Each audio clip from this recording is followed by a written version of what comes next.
The push for renewables turns up a notch as demand for clean energy picks up. Pure Energy, a renewable energy generation company hoping to raise 1.6 billion pesos to expand its current portfolio of over 150 projects in more than 40 sites nationwide. Joining us now from our Rockwell studio is Gary Espino, President and Chief Operating Officer of Pure Energy. Good to have you with us, Gary. Thank you so much for joining us. Good morning, Cathy. So how is the business coming along? Your renewable projects in Laguna, Quezon, and Bukidnon, all right where water, wind, and sun converge. Okay. Well, the projects, particularly in renewable, these are very exciting times for us. We are undertaking a number of projects right now.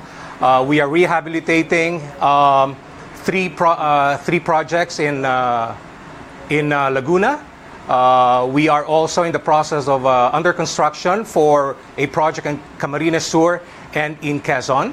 And we've also broke ground most recently last December in Bukidnon and about to break ground again for another project in Quezon very soon. You see, it's exciting times, but even under this low carbon scenario, coal is still set to play a big role in the Philippines' primary energy supply. I mean, the Energy Department program leads critics to think that there's going to be more use of coal in the next 15 years instead of transforming away from it. So how does renewable energy grow under that scenario? Well, the renewable energy, it takes a very important role in the energy mix of the country. And we believe that coal will only solve the short-term problem that we are faced with right now with capacity. Our push as Pure Energy is to increase the energy mix to the current level today to as much as 40% over the next 10 years for renewable. How do you do that? I mean, when you look at the Philippine Energy Plan, coal is seeing a growth rate of something like 4.8%, giving it a little over 25% average share. Where do you see the energy mix between renewables and coal headed at best in, say, the next 5 years to get you to 40% in 10 years? Okay. The current take right now, effectively, you are close to about 3,600 in hydro projects as part of the energy mix. The feed-in tariff program launched by the government has extremely been successful, particularly for solar and for wind. They are in fact oversubscribed. We do have takers also for biomass, which is taking off, and of course we do have service contracts awarded already for mini hydros. So. In terms of target of increasing the renewable portfolio, I believe that we are on our way to realize that. But how do you convince President Duterte? He was quoted as saying during the inauguration of a coal-fired power plant in Maasin, Sarangani last month that the use of coal in the Philippines cannot be abandoned unless a more viable alternative is provided. Viable as in affordable, cheap electricity for all. Correct. I believe that from our standpoint, we don't see abandonment of coal facilities as a way to solve the energy problem or increase the energy mix.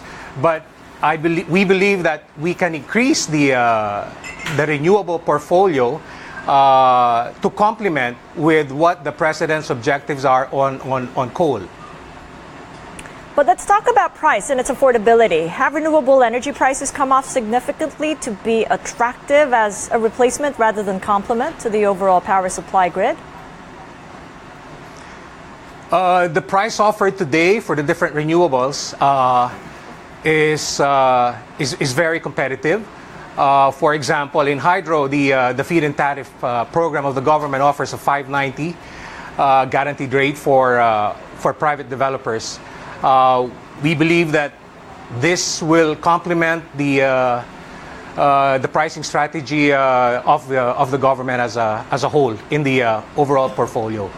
The feed-in tariffs, the industry does enjoy these grants of tariffs to renewable energy generators for every kilowatt hour produced. But, some are complaining that the feed-in tariff offered as an incentive actually makes electricity in the archipelago pricier. Rates for clean energy projects, say, are locked in for 20 years or so, so users here really won't be able to enjoy the fall in prices, even if renewable technology gets a lot cheaper. Are we not subsidizing renewable energy? Okay. The initial investment for renewable, now let me cover the area of mini hydros. The initial investment and the feed-in tariff numbers today do not compete with coal. But the idea specifically for mini hydros would be over a long-term period. It is still going to be cost-effective because of the lifespan of mini hydros, which will last from 80 to 100 years, given our experience on these projects. Number two, the O&M. The O&M component moving forward for mini hydros are much lower than the other renewables. Over the long term, we believe that the renewable, particularly the hydro projects, will be very, very competitive for the economy. Over the short term right now, yes, we admit that we are looking at coal as the way to address the current situation. And we do agree that the price today may be lower compared to renewable, but over the long term, we believe that the renewable projects will compete side by side coal and the other sources of energy. So given the compelling case for prospects for renewable use, how many developers are you speaking with for possible partnerships? Well, given the open competition today and the foreign investors coming into play, there are quite a few. I have to admit, I've lost count already, both from the local side. So it's more than just quite both from a few. the local side. There's quite a few investors right now looking at the renewable. We have the renewable space have created a demand in our country. So it's not just local, but international as well. I mean, what's the reception been like? Very good. Very good. We are in talks with a number of international players as well.